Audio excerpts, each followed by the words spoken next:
14 ka mga vendors ug estudyante naangon dihang mibuto ang gas stove nga gigamit og luto sulod sa CTU campus. Asawa ug kauban niini nga lalaki gipusil sa bana sulod sa usa ka KTV bar. Pagkunhod sa blitihan, magpabilin bisan sa pagsaka sa presyo sa diesel o gasolina. Pana sa namatay nga pasyente sa Mandawi City Hospital, midangop sa NBI human wala matagbaw sa pakisusi sa Department of Health. Pulis nga nagpaluyo sa negosyo sa ginili nga drugas sa lungsod sa Minglanilla, giimbestigar sa NBI.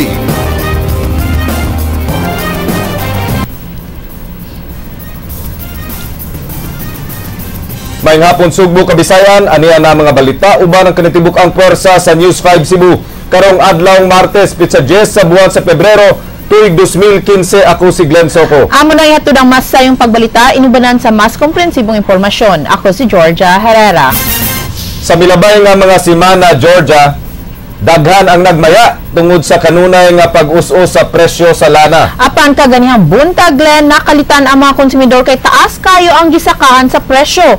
Kung unsay rason, suginlimi Andrea Patenya. Nagpatubil sa iyang motorsiklo si Calvin. Matud niya nga sa miaging mga adlaw, 1.90 liters nga gasolina ang mapalit sa iyang 50 pesos. Apan kaganiha, 1.30 liters na lang. Magpiktuan ma'am, so magkuhan nyo tani, magdaginot. So magkuha, imbis na kusik-kusik na sa onda, katong pagkabaratos, gasolina, so karon magdaginot na lang. Sa biyahe. 1 peso and 90 centavos ang aumento sa presyo sa diesel matag litro, 2 pesos ug 40 sentimos ang aumento sa presyo sa gasolina matag litro, samtang 2 pesos ug 15 sentimos ang increase sa kerosene matag litro. Gipasabot sa Department of Energy nga ang pagsaka sa presyo sa lana dinhi sa Pilipinas subay sa oil price increase sa world market. Misaka og 14% ang presyo sa Dubai crude ngadto sa $52 per barrel gikan sa $45.50 per barrel. Laing rason sa pagsaka sa presyo mao ang pagsaka sa demand sa lana sa Estados Unidos. According sa pangutanan ako sa atong Manila, sa atong oil price monitoring division sa Manila, ang usang kosa niyang nikusog ang demand no sa US. So ni-increase sila sa inventory. So maamong na siya niya ang production na almost the same. So ang demand, so na yung usasa nakakasaka. Ikatulong rason sa price increase, mao ang operational cost cutting sa mga oil companies, mao nga nagkaubos ang ilang supply. Wa pay nadawat nga impormasyon ng DOE kun do na pabaylaing oil price increase nga ipatuman sa umaabot nga mga adlaw, apan ni pahimangno sila nga mag-andam na lang daan. Ang jeepney driver nga si Samuel nagkanayon nga bugat ra kaayo ang aumento sa presyo sa gasolina. Mao nga naghinaot siya nga ibalik na sab sa 7 pesos and 50 centavos ang minimum PUJ fare sa rehiyon. Mas labing maayo ibalik sa minimum, ma'am. Sa 750? Sa 750. Ano man? Kaya ron makabawi-bawi sa taon ni sa among mga kuanta sa kada biyahe nga pilay mawa namo mabalik sa amo. Tambag sa LTFRB 7 nga to sa mga jeepney drivers o mga transport groups dinhi sa rehiyon nga kung buot na sab nilang ibalik kadto sa 7 pesos and 50 centavos ang minimum PUJ fare tungod sa pagsaka og balik sa presyo sa gasolina, mahimo ra silang musumiti og petisyon alang niini sa ilang buhatan aron ilang ma-forward sa LTFRB Central Office ug mopaigay na sa buglaing public hearing alang niini. Ugma ipahigayon dito sa kauluhan ang public hearing alang sa petisyon ni Negros Oriental 1st District Representative Manuel Iway alang sa pagpakunhod sa plitihan sa taxi, buses ug utility vans. Posibleng makaapekto gyud sa himuong desisyon sa LTFRB board kabahin sa petisyon ni Iway ang bag-uhay nga oil price increase. Sa hearing ugma, sa tuilang kuan niya dito, bilang i-allege niya dito nga doon na ko'y hinay na po saka ang presyo sa kining fuel wasig usap ko na sa makapita po niya sa desisyon sa board. So naagi effect possibly. Posible na. Kay nationwide ang petisyon ni EY. Unang mipahigayon og simultaneous public hearing ang tanang LTFRB regional offices kabahin niini ug dinhi sa LTFRB 7 mi rekomendar ang mga opisyales nga ipakunhod ngadto sa 30 gikan sa 40 pesos ang flag down rate sa mga taxi, samtang 1 peso and 80 centavos gikan sa 2 pesos matag kilometro ang himuong decrease sa mga V-hire. Mato ni Elnar, bisan og bisaka na ubalik ang presyo sa gasolina karon, di nila bawion o usbon ang maong rekomendasyon nga nasumiti na sa LTFRB Central Office. Andrea Patenia, News 5. 14 ka mga vendors ug estudyante nangangol human miulbo ang gas stove nga gigamit og luto sa kananan sud sa Cebu Technological University. Ray Pasaporte, Sugin Limi. 14 ang naangol samtang upat ang gidala sa tambalanan human ni buto ang gas stove nga miresulta sa pagkasunog sa napulo ka stall sa food park luyo sa education building sa sitio MG Cuenco Avenue sa Dakbayan sa Subo. Usa ka Johnny nga nag-iyag stall ang nagluto og pagkaon apan kalit lang ni buto ang LPG stove nga iyang gigamit. Ko sa iyo mga pilar pa lang ka minutos doon na day ingon alarma din rin nga say doon na ni buto dito sa loyo. So response nga to pag-abot na mo nagkayo na. Si Ann Mildred tindira sa ika-11 ka stall nagkanayon nga human sa buto na sinati dayon niya ang kainit. Akala ko naman dito sa mong tindahan pagtanaw na ako wala mo ko nakuha. Kusugin siya nga buto?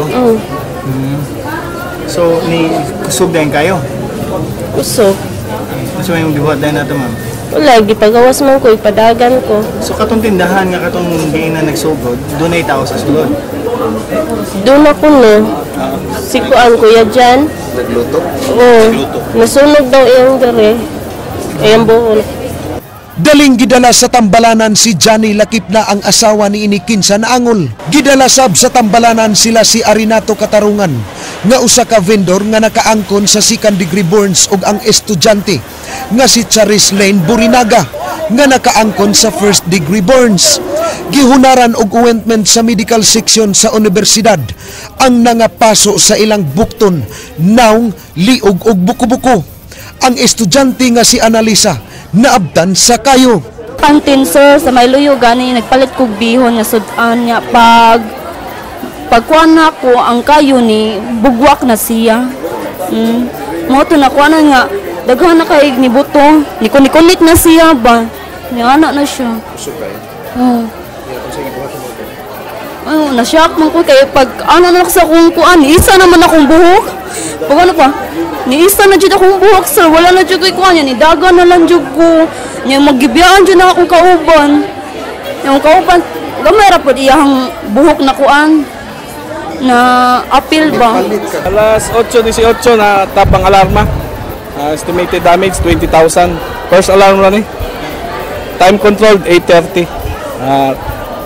10 ka stall lang na kuan, sunog. Ang duha ang partially damaged.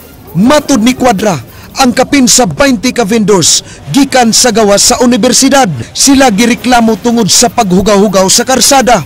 Ilaha kining gibuhatan og mga stall sulod sa universidad. Ubos sa kondisyon nga way magluto og pagkaon. So gitugtan na mo luto sila up to 7 o'clock sa buntag. Kay kung biyan na sa 7 o'clock magsigip sa luto, doon na may klase sa taas. Ang ilang mga inalis nga sa baho, muingon mga estudyante kay lain-lain magklase sa baho, doon ay baho sa kanang tempura, doon ay sa unsa pa na pangluto-luto ba. Motong doon ay ubang bata dito mo reklamo. Motong giingnan sila nga i-implement nato nga mauna.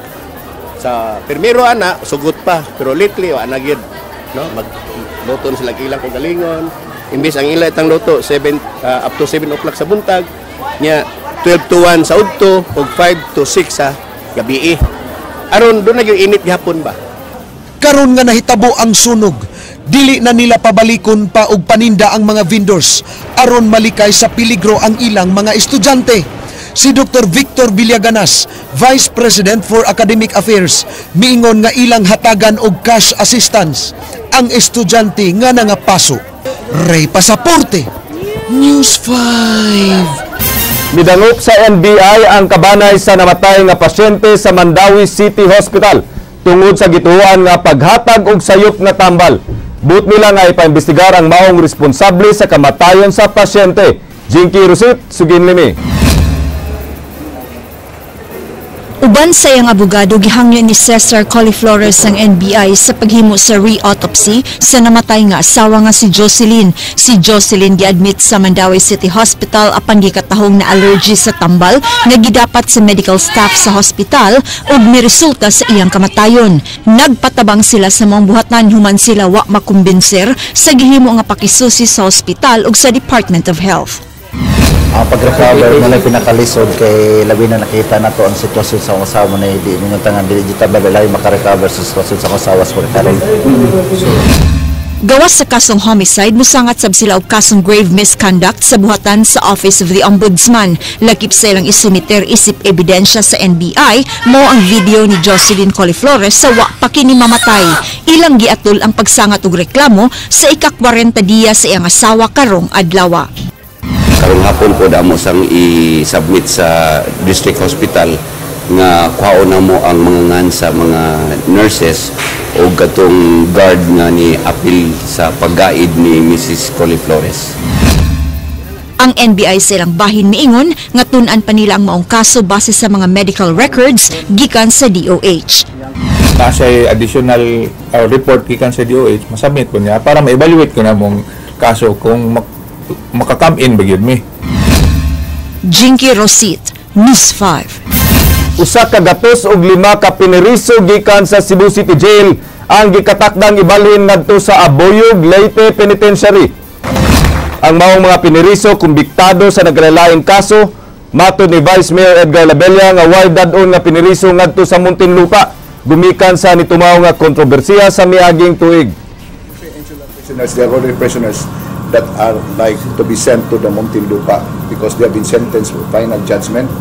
That's why they have to be sent. They will be transported. Of the 2,389 that we have now, 105 of them will already be shipped to Abuyo. Suspendido na sugod kagahapon si Mandawi City Councilor Editha Cabahug ang iyang anak nga si Barangay Law Councilor Kevin Cabahug subay sa kaso nga giatubang nila nga gisangat sa kanhi konsehal sa nahisgutang barangay. Samtang mayor sa lungsod sa San Fernando di na masuspenso gumikan sa Aguinaldo Doctrine. Andrea Patenya, Suginlimi. Lang gisuspenso sud sa 60 ka adlaw silang Mandawi City Councilor Editha Cabahug ug ang iyang anak nga si Barangay Loo Councilor Kevin Cabahug human na serve kagahapon ni Department of Interior and Local Government Region 7 Director Ananias Villacorta ang order nga giluwat ni RTC Branch 28 Judge Mercedita Ignacio. Ang maong preventive suspension order gumikan sa kasong gisang at bato kanila sa kanhi konsehal sa Barangay Look nga si Jesus Flores tungod sa pagdumili ni Editha nga kapitan kaniadto sa pag-release sa iyang gipangayong terminal leave credits nga dulan 150,000 pesos alang sa pagpangalagad gikan sa tuig 1989 hangtod 2002. Una nang gipasabot sa mga kabahog nga ang pagdumili nila pag-release sa kwarta subay sa memorandum sa Civil Service Commission ug sa Department of Budget and Management nga nag-ingon na sugod 2004 onwards ra mahimong maklaim sa barangay officials ilang leave credits mao nga di na counted ang claim ni Flores.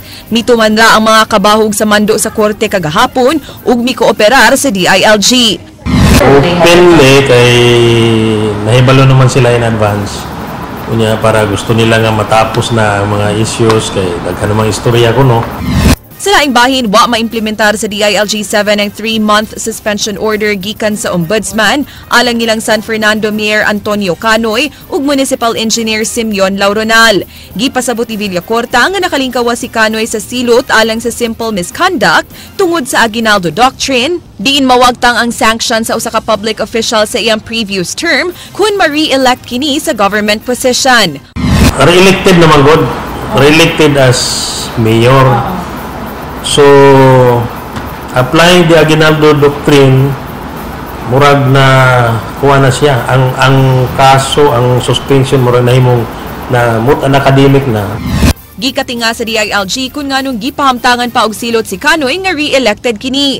Ang desisyon giluwat ni atong June 2013, usa ka buwan human sa piniliay. So order ni Deputy Ombudsman for the Visayas Paul Clemente, ang DILG 7 ug ang mayor sa San Fernando maoy gitahasan sa pag-implementar sa suspension ni Canoy ug Lauronal. Kunwa pa makalingkawa sa Aguinaldo Doctrine si Canoy, ang DILG-7 unta ang mususpenso kaniya, samtang ang Vice Mayor nga mupuli pagkamayor, maoy mususpenso ni Lauronal.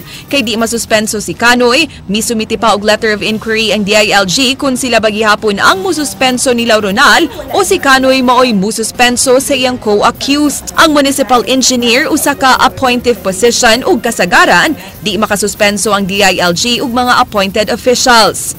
Iklaro na mo, pwede ba nga ang DILG mo ay mag-serve dito? Sa engineer? Or ang mayor nga co-accused niya. Ang suspension order batok sa duha, gumikan sa kasong gisangat sa usa ka Guillermo Bargasa tungod sa giingong pagpa-demolish nila ni Canoy sa ilang Pinoy-anan bisan og why court order. Suway nga gi-contact sa News 5 ang cellphone number ni Canoy apan di kini ma-contact, samtang matod sa iyang office secretary, tuwa kini sa kauluhan karon. Your office, good morning. Hello, ma'am. Good morning. Ma'am, si Andrea ni ma'am sa TV5.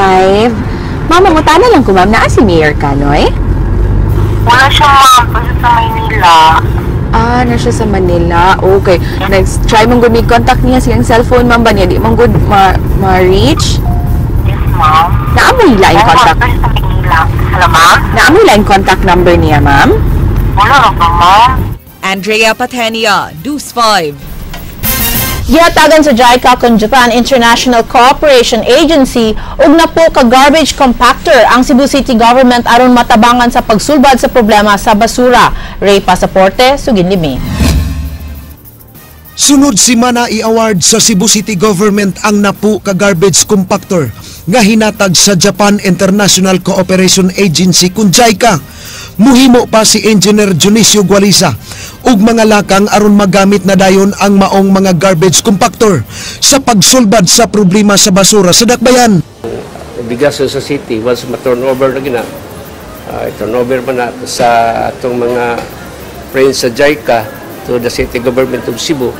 Hindi na we are very sure nga makalukit kita ng fuel, no? Kaya it's very useful sa ato karong ongoing sa atong solid waste management sa Cebu City. Hindi na pagpagita og fuel na makapagayat ang budget na makapagita taga sa tamo charge lang ana siguro. Nasayran nga ang budget allocation sa gasolina karong tuiga. Mikabat og 90 milyones pesos itandi sa miaging tuig nga 142 milyones pesos.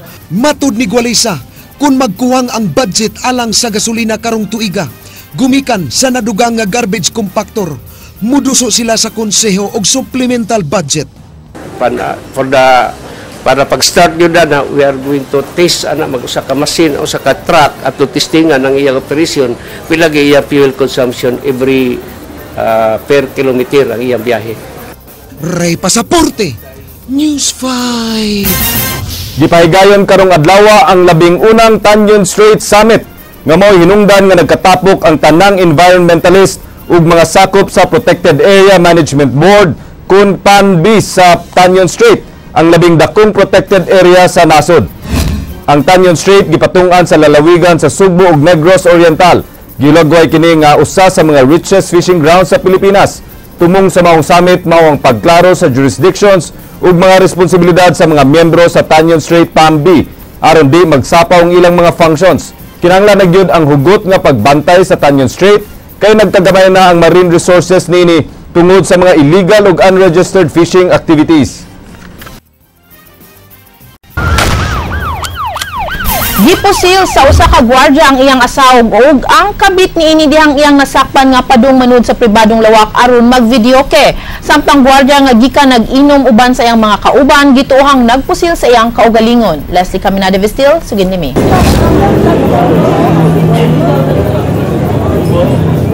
Nag-apas silang gininhawa kining babae ug lalaki human pa mo sila sa usa ka gwardiya pasado alas 11 kagabi dinhi sa The Voice KTV and Grill House nga nahimutang sa may eskina Doña Cristina sa Banawa, Barangay Guadalupe. Miabot ang mga rescuers ug gitawang ang mga biktima nga nailhan silang Catherine Bersales ug Percival Casas. Nasayran nga ang namusil kanila ang bana ni Catherine nga si Kenneth Bersales. Matod sa mga nakakita, gikan sa counter sa KTV ang mga biktima ug padung naunta sa private room aron magvideoke. Apan miduol ang suspect ug gisikaran ang lalaki lalaki ug gipusil sa naong.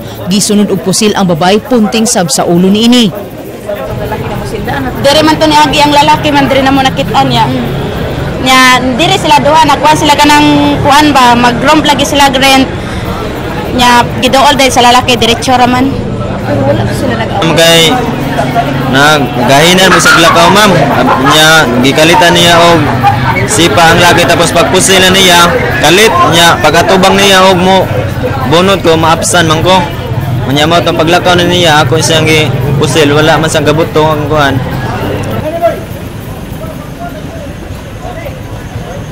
Natultulan dayon sa Guadalupe Police ang gitaguan ni Versales human nila ma-corner sa kasagbutan duol sa Alliance of Two Hearts. Matud niini, dugay na siyang nagsunod siyang asawa human niya masayre nga aduna kini laing lalaki.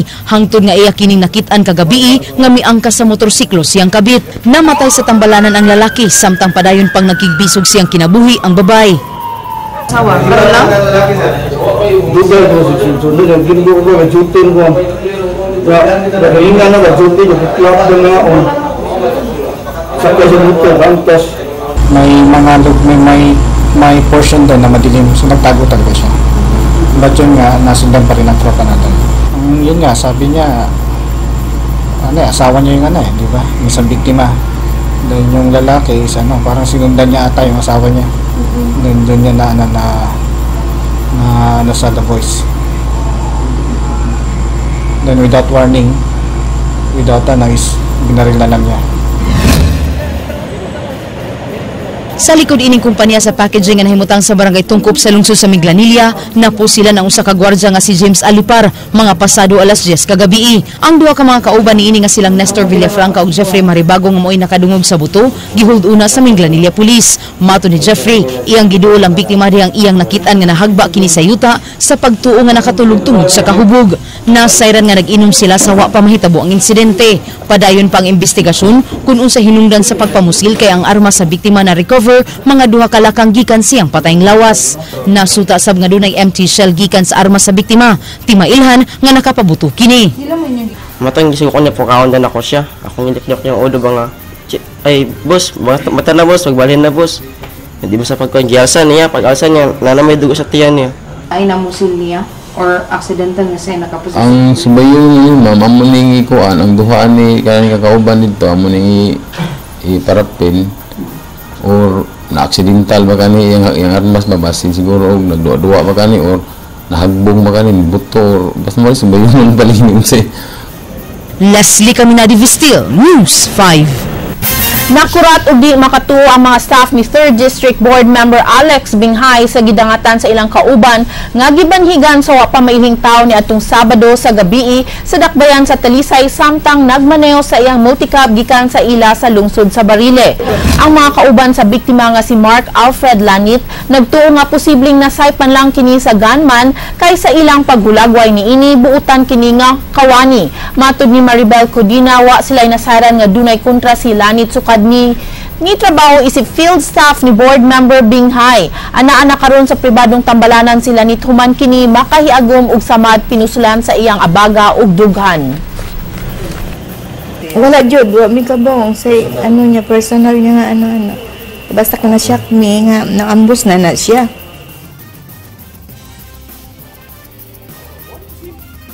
Nagpabiling nga ligo ng organisasyon sa kapulisan taliwa sa mga kontrobersiya nga nahitabo niini. Kini ang gipasalig sa kadagkuan sa Philippine National Police, King Perez, Suginlimi. Gidinay ni Deputy Director sa Directorate for Operations sa PNP nga apektado ang operasyon sa kapulisan human sa sunod-sunod nga kontrobersiya ang giatubang sa organisasyon. Lakip na sa giatubang sa PNP karon ang pagtino sa kamatuoran sa nahitabo sa operasyon sa Mama Sapano, Maguindanao nga miresulta sa kamatayon sa 44 ka mga sakop sa Special Action Force. Miresign usabang na suspenso nga Chief PNP Alan Purisima nga mo'y gitudlong nangulo sa operasyon sa Maguindanao. Ang buong PNP, wala naman problema tungkol doon. In fact, business as usual kami ngayon kung ano yung mga kanya-kanyang mga responsibilities namin, ginagampanan namin. Matud ni Chief Superintendent Miguel Antonio Jr., way angay kabalaka ang organisasyon sa pagkabutog hustisya sa nangamatay nga mga pulis tungod kay adunay mga gihimong investigasyon. Ang hitabo susihon sa gitukod nga Board of Inquiry. Senate Committee hearing lakip na sa pakisusi nga gihimo sa MILF. May mga teams na tayo na nag-iimbestiga. Yung BOI nag-report na kung ano ang nangyari. So I think it's up to them now. Managlahi ang reaksyon sa mga Subuano human dawatan ni Presidente Aquino ang resignation sa kanhi PNP Chief Alan Purisima. Usana sa mga komento sa publiko kung ngano gikinahanglan ni Purisima nga mukanaog sa pwesto lunod sa gidangatan sa mga SAF troopers dito sa Maguindanao. Wala pagali mahuman ang kaso ngano mo resign mo siya, di pa siya mo resign. Nikay siguro siya sa kuan siya go ahead ano mo resign na siya nga dako kuan sa katungdanan isip na usa ka head sa police. Aduna say nakauyon sa pag-resign ni Purisima. Sakto ra siguro kuan tungod sa kadaghan sa issue. Subay sa pamalaod sa PNP mahimong makapili ang presidente og chief PNP nga dunay star rank gikan sa ranggo nga chief superintendent kadto sa director general. In an organization like us, whoever sits down should be followed.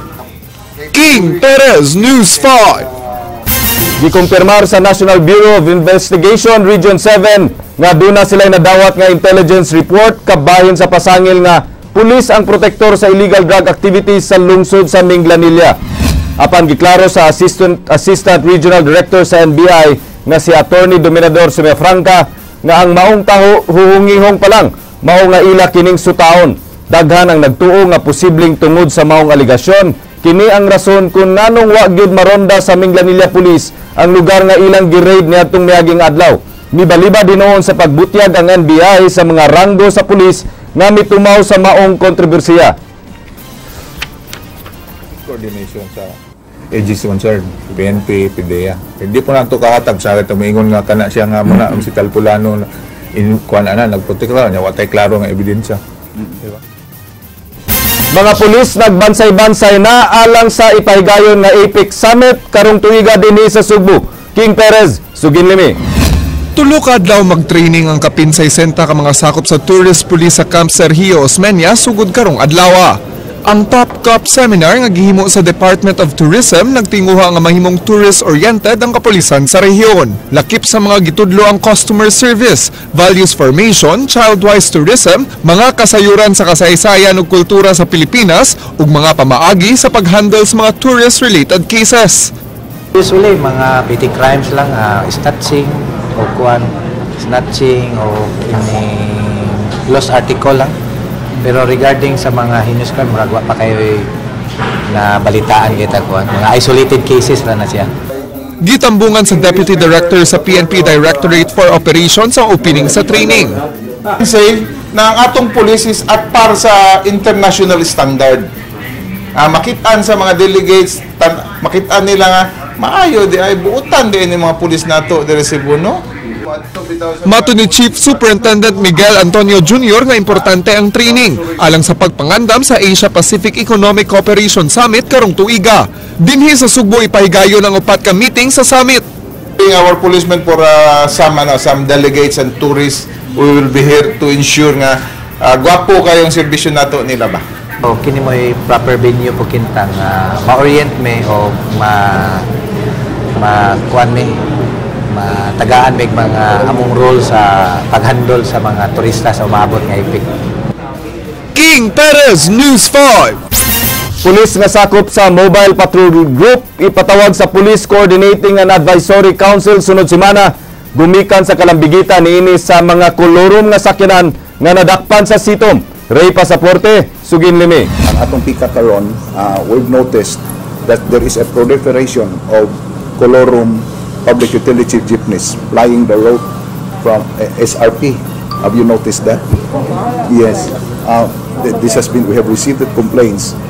Ari kuno sila mag-pick up sa kining senior citizen park going to Talisay. Yeah. And ipatawag sunod semana ni Vice Mayor Edgar Labilla kinsa mausay pangu sa Police Coordinating and Advisory Council ang usa ka pulis nga sakop sa Mobile Patrol Group. Giila ni Labilya ang pulis nga si PO3 Gregorio Kumaingking. Dihang migawas ang nga niini sa buhatan sa sitom nga nakadakop og 3 kasakyanan sa miaging simana sa SRP kay namasahiro gikan sa kampanya maritima hangtod sa Dakbayan sa Talisay. Gituuhan nga kulurom ang nadakpang 3 kasakyanan. To call a certain PO3 Gregorio Kumaingking. Ipatawag sab ni Labilya ang labaw ni Kumaingking nga si Police Superintendent Artemio Ricabo. Matud ni Ricabo nga niadtong miaging simana siya mismo ang nipahibaw sa sitom nga muhimog lakang aron madakpan ang mga kulurom nga nag-operate sa SRP. Transport pick up passengers for a fare. Asa ka sa nasahan? Yes, PO3. It's a PO3. That's why we are inviting him on the next if this is true, because Sitom have arrested at least 3 or 4 jeepneys lying on this road. Colorum public utility, no franchise whatsoever, and these are private vehicles. They claim that they are given authority by this PO3 Gregorio Kumaingking. So we will invite him. Murag sa traffic or whatever. Mobile patrol. Yeah. Yes. And we will, of course, we have also to summon his superior, Superintendent Artemio Ricabo. We will, of course, because he is the superior. He's the superior. This has been going on for about a month already, according to Joy Tumulak. So we have to nip in the bud if this is an irregular act. We have to, of course, illegal, because we need a franchise. You know, if something happens, if an accident happens, and these are private cars or private vehicles. Dugan na lang magkulurum. Yeah, nag-coordinate ko sa Chief Traffic nga taganag aksyon ba kay one may authority niya pagdakop tanang TOP bitaw. So mo ito sundo nga karon nanag yung sitong gid mo undo sa SRP Police. Wala na sitong. Wala nga karon ang nangbuhat nanakot na sila diya. Nabilabog na sila. Giklaro ni Ricabo nga nadakpan ang sakyanan nga gimaniho sa pag-umangkon ni Kumaingking. Gani, gibadlong pa sa maong pulis ang iyang pag-umangkon. Apan wa mo patuo mao nga ang sito mao'y nakadakop ni ini. Butiag ni Ricabo nga iyang nasayran ang nahimong representante sa paglukat sa 3 kasakyanan si Kumaingking. Come up to pangalan ni Kumaingking actually. Yan ang gibadlong iya dito pag-umangkon. Yung Kumaingking gibadlong to niya. Mao to in fact gibadlong niya. Then, gina ko prosod sa kauban na mga SRP Police together with the CITOM personnel. Muna hitabuha. Ray Pasaporte, News 5.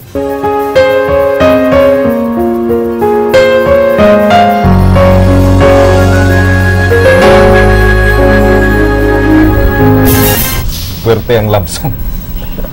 Georgia, ang buwak mo'y usa sa mga simbolo sa gugma. Gani sa bisan unsang okasyon, present ang buwak, ilabi na karon nga nagsingabot ang Valentine's Day. Giawhag ang mga gustong muhatag og buwak, Glenn, labot ka, nga mopalit og sayo kay siguradong mas mumahal ang mga buwak sa adlaw mismo sa Valentine's Day. Andrea Patenya, Suginlimi.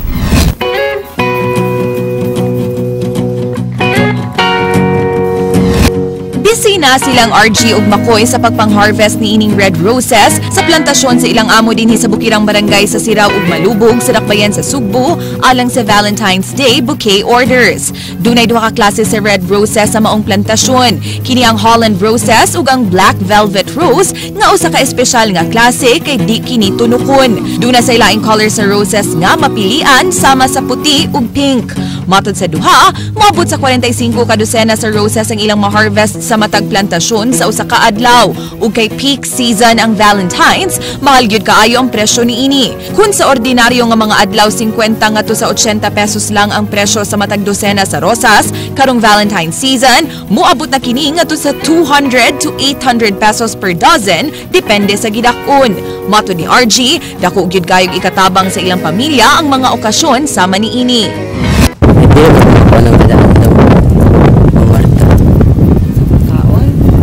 Kaon din. Basta support, baka tigom lang ko ba para sa pamilya. Gikan sa bukid, ipang-deliver kining mga rosas ngadto sa mga bouquet maker sa syudad. Gani din sa Dan Fidel Rosario, naglaray na ang mga bouquet nga mapalit alang sa inyong special someone. Karon nga sayo pa, mapalit ang single rose sa 40 pesos, samtang 150 pesos to 700 pesos ang 3 roses to a dozen bouquet. Mas mahal ang dunay teddy bear nga bouquet nga tag 1,500 pesos. Giingong love ang kahulugan sa red rose, peace ang yellow rose, friendship ang pink rose, samtang purity ang white rose. Tambag sa mga tigbaligya nga mamalit ug masayo aron makabarato. Kay mo times 2 hangtod times 3 na ang presyo atol sa Valentine's Day. Matud pa, kung palito ng mga bouquet karong Miyerkules, muabot pa hangtod Sabado ang freshness sa buwak. Duna say tendency nga mahurot na ang mga rosas kung maglangan-langan ug ang gamito na lang sa bouquet mao ang anthurium, gladiola, gerbera o chrysanthemum. So kung nanana siya sa makakuha siya una jud siya kay makahimo pa jud mi nga dili din dali kaysa 13 to 14 na ang mga tao kusog daghan magong mo reklamo after the Valentine's labi makaagi especially sa wife. Uy buangas akong mister gipalitan man ko chrysanthemum para sa patay man diay ni. So muna akong awagon ang mga tao or mga specialist mga laki na sayo-sayo aron makahatag. Kapilaram lang 300 pesos tulo ka buok. So di pa na kasi misis. Mipalit si Willard og bouquet alang sa anniversary sa iyang asawa ug lahi pa sabjud kuno ang iyang ihatag alang sa Valentine's. Especially lahi mo ang flower good kay para sa mga bay murag dako kay impact na ba. Aside na murag na pa mo kila NB surprise niya murag surprise ba siya kita na balit ko. Actually daway kami ron kay nilakaw ko ako pananghid ba. Then after na murag mawasan siya kung kita siya flower, mga gift o kanang handa gamay ba. Gawa sa bouquet, duna na say baligya nga balloons, ballpens ug chocolates nga heart-shaped. Ususab ang couple shirts alang sa mga mag-uyab sa kantidad lang nga 130 pesos for 2 shirts. Samtang alang sa mga gustong element of surprise o alang sa long-distance relationships, nagsugod na og dawat og orders ang Philippine Postal Corporation alang sa bouquet ug teddy bear delivery karong Sabado. 160 to 1,280 pesos ang Holland Rose bouquet, 410 pesos to 560 pesos ang assorted flowers in a basket, samtang 290 to 490 pesos ang teddy bears with balloons and chocolates. Limitado kini sa intercity delivery sa mga dakbayan sa Lapu-Lapu, Cebu, Mandaue ug Talisay. Dunay 40 pesos nga additional delivery fee alang sa mga lagyong lugar sa Cebu City ug Talisay. Dunay 8 ka variations alang sa delivery padung sa Tagbilaran City to Cebu and vice versa. Kung ari ang customer mo order sa Cebu City, iya ipa-deliver sa Talisay, pwede kayo. Pwede po adto mag-order sa Mandaue, ipa-deliver sa Lapu-Lapu, pwede sad kayo. May imong bayra ng order sa PhilPost main offices ug satellite offices o pinaagi sa kwarta padala. Kutob 12 noon karong Biyernes ang cut-off sa orders alang sa delivery karong Sabado. Andrea Patenia, News 5. So Glancy color sa rose imong ihatag karong Valentine's imong special someone. What's the meaning ito? White, purity, pink, friendship, red, love, yellow, peace. So asa ka mo tag yellow? Ang decide ko niya na lang siguro yun ni Pebrero 13. Ah, sige. Diba? Kaya di ba, mausab-usab man panahon. Mo change man ang unas babae. Mao. Yeah, busy. Di lang kayo mga flower shops may busy karon ang kaning mga restaurants. No? Did you book already for your Valentine's wala dinner? Naman, you can be creative sa asa ka mo spend sa mga Valentine's Day. Oh, you can cook at home, di ba? Mas na meaning. Oh, or mag-download barong ka og kaning salida or magpalit kag DVD. Mag-show mong mag-watch mong ha. Oh yeah, that's also very romantic. Titanic. Okay. Nano may dahang new shows ron. Saan plano nimo? I don't know. Pwede ba magsamok-samok? Pwede. Taganti ka date. Ako nang waton. Ug mao kadto ang mga balita sa Aksyon Bisaya kini si Glenn Soco. Daghang salamat. Ako si Georgia Herrera. Bisan asa, bisan kanusa. Kapatid. Kay di lang kutob sa balita. Aksyon!